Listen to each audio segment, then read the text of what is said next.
तो दोस्तों, आगे हम सुनते हैं कि विषय सूचक आस्था और इसके अर्थ क्या हैं।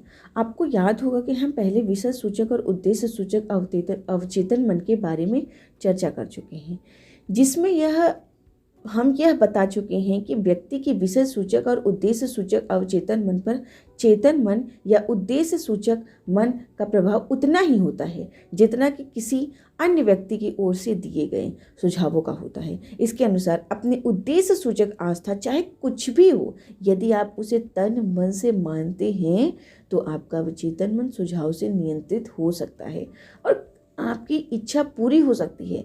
मानसिक उपचार की आस्था विशुद्ध रूप से विषय सूचक है और तभी संभव है जब चेतन मन या उद्देश्य सूचक मन की ओर से विरोध समाप्त हो जाए, अर्थात अपनी आस्था का अवचेतन मन से सामंजस्य होना चाहिए, तभी रोग का उपचार होगा।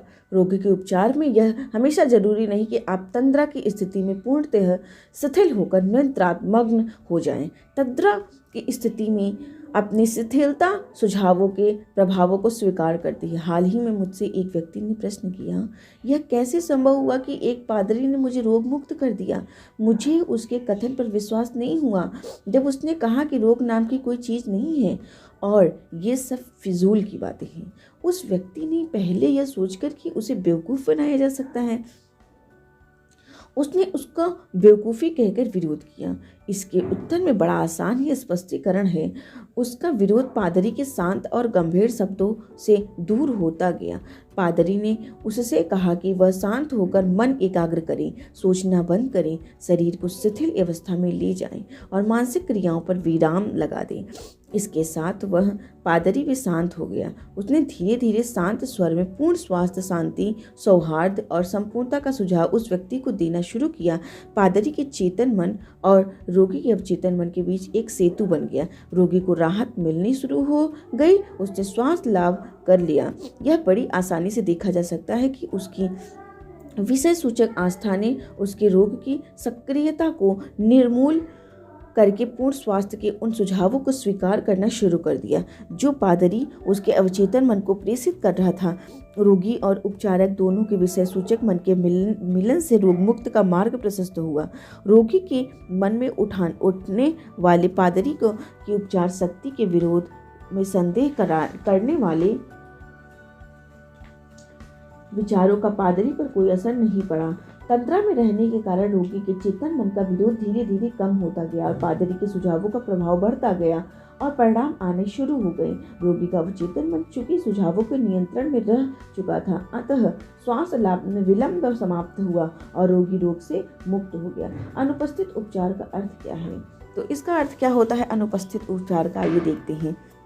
मान लें कि आपको पता चला कि अपनी माँ न्यूयॉर्क शहर में बीमार हैं और आप लॉस एंजल्स में रहते हैं। अपनी माँ आपके पास नहीं है, किंतु आप उनके लिए प्रार्थना कर सकते हैं या ईश्वर आप में है जो आपका काम करता है। मन का रचनात्मक नियम अवचेतन मन आपकी सेवा करता है और आपका काम करेगा। आपके प्रति उसकी प्रतिक्रिया स्वाभाविक है।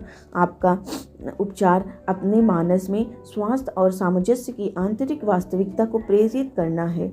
आंतरिक वास्तविकता अवचेतन मन के माध्यम से अपनी माँ के अवचेतन मन के जरिए काम करती है, क्योंकि रचनात्मक मन एक ही होता है। आपका स्वास्थ्य, शक्ति और पूर्णता का विचार उस एकल सर्वव्यापी विषय सूचक मन के माध्यम से काम करता है और जीवन के विषय सूचक भाग में गति प्रदान करता है, जो आपकी माँ के शरीर में उपचार के रूप में प्रकट होता है। मन के सिद्धांत में समय और दूरियां नहीं होती। यह वही मन है जो अपनी माँ के माध्यम से काम करता है, चाहे वह वही कहीं भी हो। वस्तुतः उपस्थित उपचार की विपरीत अनुपस्थित उपचार कुछ नहीं होता, क्योंकि सर्वव्यापी मन सर्वशक्तिमान है। आपका उपचार सचेत क्रिया है और जैसे ही आप स्वास्थ्य, सुभिक्षा और आराम के गुणों के प्रति सचेत हो जाएंगे, ये सभी गुण आपकी माँ के अनुभवों में पुनर्जीवित हो जाएंगे और परिणाम आने शुरू हो जाएंगे। नीचे दिया गया उदाहरण अनुपस्थित उपचार को स्पष्ट कर देगा। हाल ही में हमारे रेडियो कार्यक्रम की एक महिला दर्शक ने लॉस एंजल्स में अपनी माँ के लिए प्रार्थना की, जिसे कोरोनरी थ्रोम्बोसिस की शिकायत थी। प्रार्थना इस प्रकार थी, उपचार तंत्र वही है जहाँ मेरी माँ है। उसके शरीर की दशा उसके उच्च विचारों की प्रतिच्छाया मुझे सजीव रूप में दिखाई दे रही है। मुझे ज्ञान है कि प्रतिच्छाया के रूप को बदलने के लिए मुझे इसके सृजन को बदलना होगा। मेरा मन सृजन स्थल है और अब मैं अपने मन में नए सिरे से सृजन करके अपनी माँ के लिए संपूर्णता, सामंजस्य और पूर्ण स्वास्थ्य की छवि प्रदर्शित करूंगी। अनंत विचार जिसने मेरी माँ के शरीर और उनके सभी अंगों की संरचना की है, वह अब उनके सभी अंगों के प्रत्येक तंतु को भर रहा है और शांति की एक नदी उनके शरीर के सभी अवयवों में बह रही है। डॉक्टर दैवी दिशा निर्देशन में कार्यरत है और जो भी मेरी माँ का स्पर्श कर रहा है वह सही कार्य करने के लिए निर्देशित है।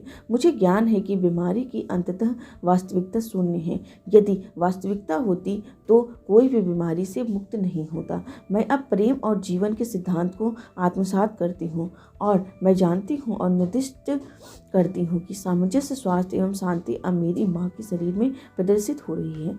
उस महिला ने उपर्युक्त प्रार्थना दिन में अनेक बार की और उसकी माँ ने कुछ ही दिनों में इस आश्चर्यजनक रूप में स्वास्थ्य लाभ किया कि विशेषज्ञ भी आश्चर्य में रह गए। डॉक्टर ने भी मेरी माँ को ईश्वर पर आस्था के लिए धन्यवाद दिया। बेटी के मन में जो निर्णय की संरचना हुई उसने मन के रचनात्मक नियम को अनुप्राणित किया और वह जीवन के विषय सूचक पक्ष को सक्रिय करके उसकी माँ के शरीर में संपूर्ण स्वास्थ्य एवं सामंजस्य के रूप में प्रदर्शित हुआ। बेटी ने अपनी माँ के बारे में जिस सच की कल्पना की थी वह साथ ही साथ उसकी माँ में परिलक्षित हो गई। तो आगे दोस्तों जानते हैं कि अवचेतन मन का द्रुतगामी उपचार। मेरे एक मनोवैज्ञानिक मित्र ने बताया कि उनका एक फेफड़ा क्षतिग्रस्त है। एक्सरे और जांच से पता चला कि उसमें तपेदिक के लक्षण हैं। रात में सोने से पहले वह शांत शब्दों में प्रतिज्ञा करते, मेरे फेफड़े के प्रत्येक कोशिका, नस, ऊतक और मांसपेशी अब संपूर्ण शुद्ध और स्वस्थ हो रही है। मेरा पूरा शरीर अब स्वस्थ और संपूर्ण हो रहा है। ये दरअसल उनके कहे शब्द नहीं हैं, किंतु सार में वही दर्शाते हैं जो उन्होंने कहा था। 1 महीने के अंदर वे पूर्णतः स्वस्थ हो गए। बाद में लिए गए एक्सरे और जांच में यह साबित हो भी गया। मैं उनके इस तरीके को जानना चाहता हूँ, इसलिए मैंने पूछा कि ये शब्द उन्होंने सोने से पहले क्यों दोहराए। उनका उत्तर था, अवचेतन मन का द्रुतगामी कर्म रात भर आपके सोने के पहले चलता है, इसलिए सोने से पहले अपने अवचेतन मन को कोई अच्छा काम दो। वस्तुतः यह एक विवेकपूर्ण उत्तर था। संपूर्ण स्वास्थ्य और सामंजस्य के बारे में सोचते समय उन्होंने कभी बीमारी का नाम नहीं लिया।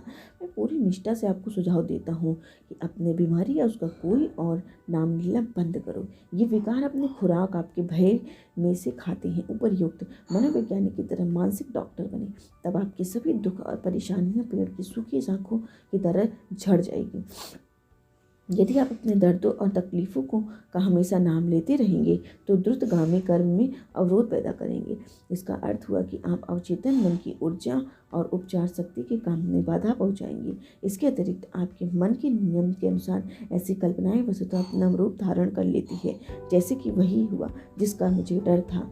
अपने मन में जीवन के महान सत्यों को प्रतिष्ठित करें और प्रेम के वातावरण में जीवन का मार्ग प्रशस्त करें। तो दोस्तों, जब भी आप सोने जाते हैं, सोने के पहले अपनी मन की इच्छाएं को, अपने अवचेतन मन को काम पे लगा दिया करिए ना।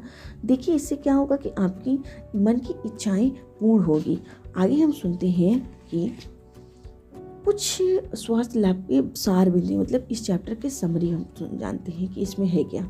इम्पोर्टेंट पॉइंट जानने की कोशिश करें कि वह क्या है जो आपका उपचार करता है। यह जान लें कि आपके अवचेतन मन को दिए गए सही निर्देश आपके शरीर और मन का उपचार करेंगे। दूसरी बात यह है कि अपनी प्रार्थनाओं या इच्छाओं को अपने अवचेतन मन तक पहुंचाने के लिए एक निश्चित योजना को विकसित करें। तीसरी बात, इच्छा पूर्ति के परिणामों की कल्पना करें और उसकी वास्तविकता में विश्वास करें। चौथी बात, निश्चित करें कि आस्था क्या है। यह जान लें कि आस्था आपके मन का एक विचार है और जो आप सोचते हैं आप उसकी रचना करते हैं। पांचवी बात, बीमारी में या आपको क्षति पहुंचाने अथवा आपको नुकसान पहुंचाने में विश्वास करना मूर्खता है। पूर्ण स्वास्थ्य और खुशहाली में विश्वास करें। शांति, संपदा, दैवी शक्ति और मार्गदर्शन में भरोसा करें। छठी बात, ऊंचे और उदार विचार जिन पर आप चला करते हैं वे महान कार्य बनते हैं। सातवीं बात, अपने जीवन में प्रार्थना उपचार को शामिल करें। एक निश्चित योजना, विचार और मानसिक छवि को चुनें। मानसिक और भावनात्मक रूप से उससे जुड़े और जैसे ही आपकी निष्ठा मानसिक व्यवहार पर जमने लगेगी, आपकी प्रार्थना का फल मिल जाएगा। आठवीं बात, सदा याद रखें कि यदि वास्तव में आप उपचार की शक्ति चाहते हैं तो उसे अपने आस्था के जरिए प्राप्त करें, जिसका अर्थ आपके चेतन और अवचेतन मन के कामकाज का ज्ञान है। आस्था समझने से आती है। अंधविश्वास का अर्थ है उपचार में प्रयुक्त शक्तियों और प्रक्रियाओं की वैज्ञानिक समझ बूझ के बिना एक व्यक्ति रोग से मुक्त हो सकता है। 10वीं बात, रोग से ग्रस्त अपने प्रिय व्यक्तियों के लिए प्रार्थना करना सीखें। अपना मन शांत रखें और आपके स्वास्थ्य शक्ति या पूर्णता के विचार सर्वव्यापी विषय सूचक मन के माध्यम से काम करने लगेंगे और आपके प्रिय व्यक्ति मन में पुनर्जीवित होकर परिलक्षित होंगे। तो देख रहे हैं ना अपनी चमत्कारी शक्तियाँ, अपने अवचेतन मन का